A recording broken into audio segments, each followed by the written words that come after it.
Hello friends, welcome to Think Forward. Here I Shrishta Srivastava going to tell you about how microbes are being used up in industrial products. So let's talk about the session.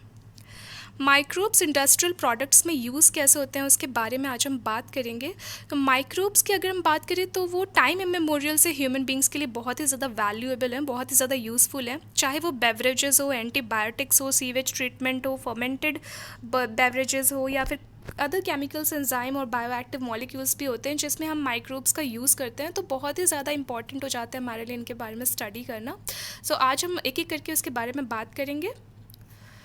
सबसे पहले तो हम microbes का fermentation के process में use करते हैं। जैसे कि एक्चुअली फर्मेंटेशन एक ऐसी प्रोसेस होती है जिसमें हम केमिकल चेंज कराते हैं किसी भी ऑर्गेनिक सबस्ट्रेट में, एंजाइम्स के थ्रू चेंज कराते हैं। और अगर नैरो टर्म की बात करें तो हम फर्मेंटेशन का यूज़ करते हैं जैसे कि अगर ऑक्सीजन एब्सेंट है और किसी केमिकल सबस्ट्रेट से हमें, किसी ऑर्गेनिक सबस्ट्रेट से या कार्बोहाइड्रेट से हमें एनर्जी चाहिए, तो उस टाइम पे ऑलरेडी फर्मेंटेशन की प्रोसेस हो जाती है in the absence of oxygen.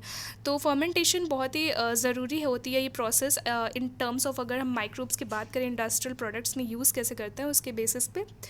तो माइक्रोब्स का फर्मेंटेशन के लिए हम यूज़ करते हैं। तो फर्मेंटेशन कहाँ कराते हैं, तो उसके लिए हम फर्मेंटर्स में हम फर्मेंटेशन कराते हैं इंडस्ट्रियल स्केल पर। ये बहुत ही लार्ज वेसल्स होते हैं, आप देख सकते हैं इमेज में कितने लार्ज वेसल्स हैं। तो इन्हें फर्मेंटर्स कहते हैं क्योंकि हम इसमें फर्मेंटेशन कराते हैं। ठीक है। और ये पूरा होल सेटअप है फर्मेंटेशन प्लांट का कि किस तरह से हम फर्मेंटेशन कराते हैं, किस तरह के इक्विपमेंट्स होते हैं। बहुत ही लार्ज इक्विपमेंट्स होते हैं, वेसल्स बहुत लार्ज होते हैं, इसमें बहुत ही कॉम्पैक्टली अरेंज होता है। तो ये इंडस्ट्रियल स्केल पे प्रोडक्शन करने के लिए हम इस टाइप के फर्मेंटेशन प्लांट का यूज़ करते हैं। उसके अलावा अगर हम फर्मेंटेड बेवरेजेस की बात करें तो माइक्रोब्स जैसे कि स्पेशली ईस्ट हो गया, उसका हम बहुत ही टाइम इमेमोरियल से यूज़ करते आ रहे हैं। जैसे कि कुछ प्रोडक्शन होते हैं बेवरेजेस के, जैसे कि वाइन, बियर, विस्की, ब्रांडी, रम, इनके बारे में सभी जानते होंगे, ये अल्कोहलिक बेवरेजेस होती हैं। तो इसके लिए हम यूज़ करते हैं सैक्रोमाइसिस सेरेविसिका, इसे ब्रूअर्स ईस्ट कहते हैं और कभी कभी इसे बेकर्स ईस्ट भी कहते हैं। एक्चुअली ब्रूअर्स ईस्ट और बेकर्स ईस्ट दोनों सेम ही होता है, सैक्रोमाइसिस सेरेविसी होता है, बट डिफरेंट स्ट्रेन होती है। बेकर्स ईस्ट एक डिफरेंट स्ट्रेन होता है और ब्रूअर्स ईस्ट एक डिफरेंट स्ट्रेन होता है। तो होता दोनों सेम ही है, सैक्रोमाइसिस सेरेविसी ही होता है। और इन दोनों का हम यूज़ करते हैं, ब्रूअर्स ईस्ट का हम यूज़ करते हैं फर्मेंटेड माल्टेड सीरियल्स में और कुछ फ्रूट जूसेस में। किसके प्रोडक्शन के लिए? एथेनॉल के प्रोडक्शन के लिए। तो एथेनॉल के प्रोडक्शन के लिए हम ब्रूअर्स ईस्ट यूज़ करते हैं सैक्रोमाइसिस सेरेविसी का। तो ये फर्मेंटेड बेवरेजेस होती हैं जैसे कि वाइन, बियर, विस्की, ब्रांडी, रम, ये सब हो गया। तो इसमें भी अगर हम रॉ मटेरियल के टाइप की बात करें, जो रॉ मटेरियल हम यूज़ करेंगे किस टाइप का है और उसमें हम प्रोसेसिंग किस टाइप की कर रहे हैं, तो अगर उस पर हम उसके बेसिस पर देखें तो इसमें भी कई टाइप के अल्कोहलिक ड्रिंक्स होते हैं, जैसे कि विद और विदाउट डिस्टिलेशन प्रोसेस। अगर हम विद डिस्टिलेशन प्रोसेस कर रहे हैं, अगर कोई भी अल्कोहलिक ड्रिंक प्रोड्यूस कर रहे हैं तो वो डिफरेंट टाइप की ड्रिंक्स प्रोड्यूस होंगी। और विदाउट डिस्टिलेशन प्रोसेस अगर हम कोई अल्कोहलिक ड्रिंक प्रोड्यूस कर रहे हैं तो वो डिफरेंट टाइप की अल्कोहलिक ड्रिंक होगी।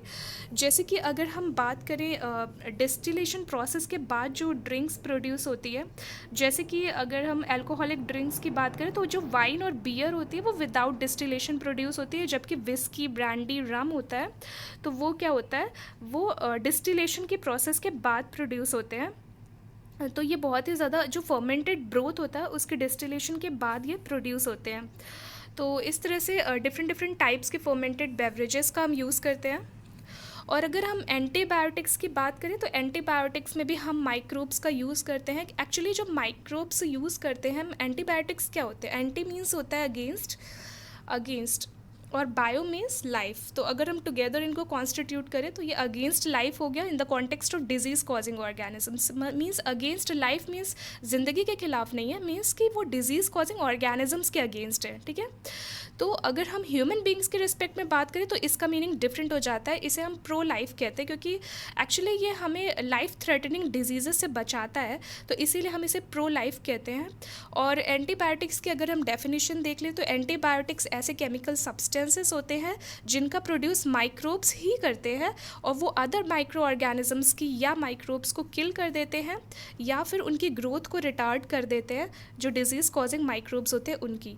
तो जो एंटीबायोटिक्स होते हैं वो माइक्रोब्स ही प्रोड्यूस करते हैं डिजीज़ कॉजिंग माइक्रोब्स के अगेंस्ट। तो एंटीबायोटिक्स बहुत ही लाइफ सेविंग होते हैं ह्यूमन बींग्स के लिए। और सबसे पहली एंटीबायोटिक्स की बात करें तो वो सभी को पता होगा कि पेनिसिलिन थी, जिसे अलेक्जेंडर फ्लेमिंग ने डिस्कवर किया था। पेनिसिलियम नोटेटम उस मोल्ड का नाम रखा था। एक्चुअली वो क्या कर रहे थे कि वो ग्रो करा रहे थे, कल्चर मीडियम को ग्रो करा रहे थे स्टेफाइलोकोकाई को। तो एक जगह पर उन्होंने नोटिस किया कि स्टेफाइलोकोकाई वहाँ पर ग्रो नहीं किया, तो वहाँ पर उन्होंने देखा कि एक मोल्ड प्रेजेंट था जिसका नाम पेनिसिलियम नोटेटम उन्होंने रखा, और कहा कि ये मोल्ड ही कुछ ऐसा प्रोडक्शन कर रहा है, कोई केमिकल प्रोड्यूस कर रहा है जिसकी वजह से स्टेफाइलोकोकाई वहाँ पे ग्रो नहीं कर पा रहा है। तो बाद में वो बाय चांस वो डिस्कवरी हुई थी। लेकिन अगर हम बात करें कि बाद में इसका मतलब डिटेल्ड वे में बताया किसने कि एंटीबायोटिक ही है वो अर्नेस्ट चेन थे, और एक और साइंटिस्ट थे हार्वर्ड फ्लोरे। उन्होंने ये डिस्कवर किया कि ये जो पेनिसिलिन एंटीबायोटिक है, ये पेनिसिलियम नोटेटम ने ही मतलब प्रोड्यूस कर रहा है, और ये एंटीबायोटिक है एक टाइप की। और इसके बाद इसका कई जगह यूज़ भी किया गया, जैसे कि अमेरिकन सोल्जर्स का वर्ल्ड वॉर 2 के बाद जो इंजरी हो गई थी उनके ट्रीटमेंट में, जो वुंड उनके घाव हो गए थे उनके ट्रीटमेंट में उस एंटीबायोटिक का काफ़ी यूज़ किया गया था, जिसके लिए बाद में उन्हें कलेक्टिवली तीनों को नोबेल प्राइज़ भी मिला था 1945 में। तो उसके बाद अगर हम अदर एंटीबायोटिक्स की बात करें पेनिसिलिन के बाद, तो उसमें भी उसको काफ़ी माइक्रोब से प्योरीफाई किया जाता है, कुछ माइक्रोब से एक्सट्रैक्ट किया जाता है, टर्म ज़्यादा बेटर रहेगा। तो एंटीबायोटिक्स अगर हम ग्रेटली इम्प्रूव करते हैं हमारी कैपेसिटी को, किससे? डेडली कॉजिंग डिजीजेस से, जैसे कि प्लेग हो गया, वूपिंग कफ जिसे काली खांसी कहते हैं, डिप्थीरिया हो गया जिसे गलघोटू कहते हैं, लेप्रोसी दैट इज़ कुष्ठ रोग।